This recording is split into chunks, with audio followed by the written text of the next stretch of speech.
এবাৰ মহাকুম্ভত স্নান কৰাক লৈ চলিছে ডিজিটেল বেপাৰ যদি আপুনি এতিয়াও পৰ্যন্ত প্ৰয়াগৰাজত চলি থকা মহাকুম্ভত আপুনি স্নান কৰিবলৈ যোৱা নাই তেন্তে আপুনি ঘৰত বহিয়ে কৰিব পাৰিব স্নান আৰু এই সন্দৰ্ভত দুষ্ট চক্ৰই চলাইছে প্ৰচাৰ এতিয়া আপুনি মাথো এখন আপোনাৰ ফটো WhatsApp যোগে প্ৰেৰণ কৰাৰ মাত্ৰকে মহাকুম্ভত সংগমত স্নান কৰোৱা হ'ব আপোনাৰ ফটোখন তাৰ বাবে আপুনি সেই দুষ্ট চক্ৰক দিব লাগিব 500 টকা 500 টকাতে আপুনি মহাকুম্ভত প্ৰৱেশ নকৰাকৈ কৰিব পাৰিব স্নান এবাৰ মহাকুম্ভক লৈ চলিছে এক ভয়ংকৰ বেপাৰ এবাৰ 500 টকাত কৰিব পাৰিব মহাকুম্ভত ডিজিটেল স্নান যেহেতু প্ৰয়াগৰাজত চলি আছে মহাকুম্ভ মেলা 30 জানুৱাৰীৰ পৰা আৰম্ভ হোৱা মহাকুম্ভ 26 ফেব্ৰুৱাৰীলৈকে চলিব আৰু এই পৰ্যন্ত বৰ্তমানলৈকে 40 কোটিতকৈ অধিক লোকে স্নান কৰিছে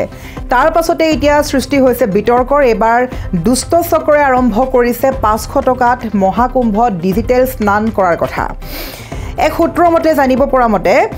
কোনো দুষ্ট চক্ৰই এখন বিশেষ পোষ্টাৰ ভাইৰেল কৰিছে যিখন পোষ্টাৰ ইতিমধ্যে সামাজিক মাধ্যমত দ্ৰুতগতিত ভাইৰেল হৈছে হেহতিয়াকৈ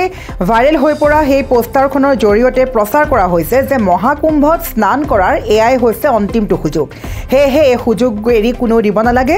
আৰু এই চক্ৰটোৱে পোষ্টাৰখনত উল্লেখ কৰা মতে তেওঁলোকৰ WhatsApp নম্বৰ মেনশ্যন কৰিছে আৰু WhatsApp নম্বৰত আপোনাৰ এখন ফটো পঠাই দিলে আপোনাৰ হৈ তেওঁলোকে মহাকুম্ভৰ ত্ৰিবেণী সংগমত স্নান কৰিব ইয়াৰ বিনিময়ত আপোনালোকে তেওঁলোকক দিব লাগিব 500 টকা আৰু এই ডিজিটেল স্নান কৰিবলৈ তেওঁলোকৰ সৈতে যোগাযোগ কৰিবলৈ মোবাইল নম্বৰ দিয়া হৈছে অৰ্থাৎ আপুনি মহাকুম্ভলৈ নোযোৱাকৈ তেওঁলোকৰ জৰিয়তে হেনু কৰিব পাৰিব ডিজিটেল স্নান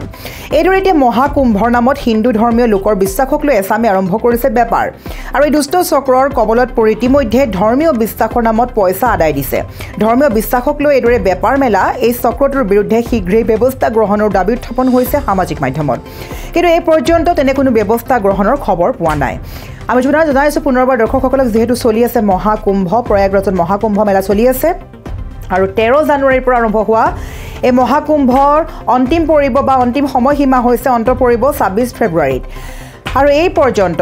বৰ্তমানলৈকে 40 কোটিতকৈ অধিক লোকে মহাকুম্ভত কৰিছে স্নান আৰু সেই সময়তে দেখা গৈছে এক বেপাৰৰ কথা পোহৰলৈ আহিছে আৰু এইখিনিতে ক'ব লাগিব দেশৰ ৰাষ্ট্ৰপতি প্ৰধানমন্ত্ৰীৰ পৰা সকলো কেন্দ্ৰীয় মন্ত্ৰী মুখ্যমন্ত্ৰীকে ধৰি ৰাজনৈতিক নেতা পুঁজিপতি দেশ বিদেশৰ সৰ্বসাধাৰণ ভক্তলৈ সকলোৰে আগমন ঘটিছে মহাকুম্ভলৈ আৰু এই পৰ্যন্ত মহাকুম্ভত VIP আৰু সাধাৰণ ভক্তকে ধৰি 40 কোটিতকৈ অধিক লোকে স্নান কৰিছে জনবিশ্বাস অনুসৰি মহাকুম্ভত স্নান কৰিলে সকলো পাপৰ পৰা মুক্ত হ'ব পাৰি সৰ্বসাধাৰণ আৰু এই মহাকুম্ভ পুনৰ 144 বছৰ পাছতহে আহিব হেহে এই সময়ৰ কোনো লোকেই যে পৰৱৰ্তী মহাকুম্ভ নাপায় হেয়া স্পষ্ট আৰু স্বাভাৱিকতে কোটি কোটি ভক্তৰ আগমন ঘটিছে আৰু আগমন ঘটি থকাৰ সময়তে এবাৰ দুষ্ট চক্ৰয়ে কিছুমান ভিডিঅ' বা কিছুমান পোষ্টাৰ ভাইৰেল কৰিছে যিবোৰ পোষ্টাৰত উল্লেখ আছে যে মহাকুম্ভত স্নান কৰাৰ এয়া হৈছে অন্তিমটো সুযোগ আপুনি যদি মহাকুম্ভলৈ আহিব পৰা নাই তেন্তে আপুনি ঘৰত বহিয়ে কিদৰে স্নান কৰিব পাৰিব তাৰ বাবে এটা WhatsApp নম্বৰ মেনশ্যন কৰিছে যেটো WhatsApp নম্বৰত আপুনি এখন ফটো প্ৰেৰণ কৰাৰ মাত্ৰকে মহাকুম্ভৰ ত্ৰিবেণী সংগমত স্নান কৰোৱা হ'ব আপোনাৰ ফটোখন এইদৰে ডিজিটেল স্নান কৰাৰ কথা ঘোষণা কৰি 500 টকা বিচাৰিছে ভক্তৰ পৰা আৰু সেইদৰে বহু লোকে ইতিমধ্যে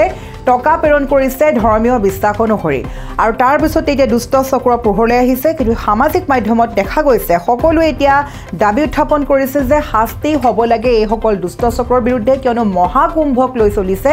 মহা বেপাৰ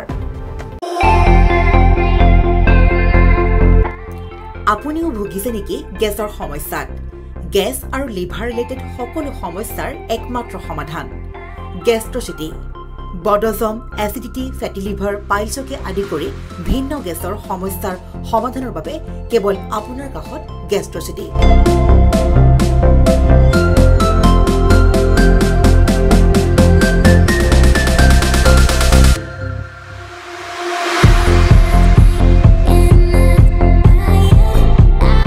ভিজিট কৰক গেষ্ট্ৰচিটি গুৱাহাটী হাতীগাঁও চাৰিআলি যোগাযোগ নম্বৰ 7577999909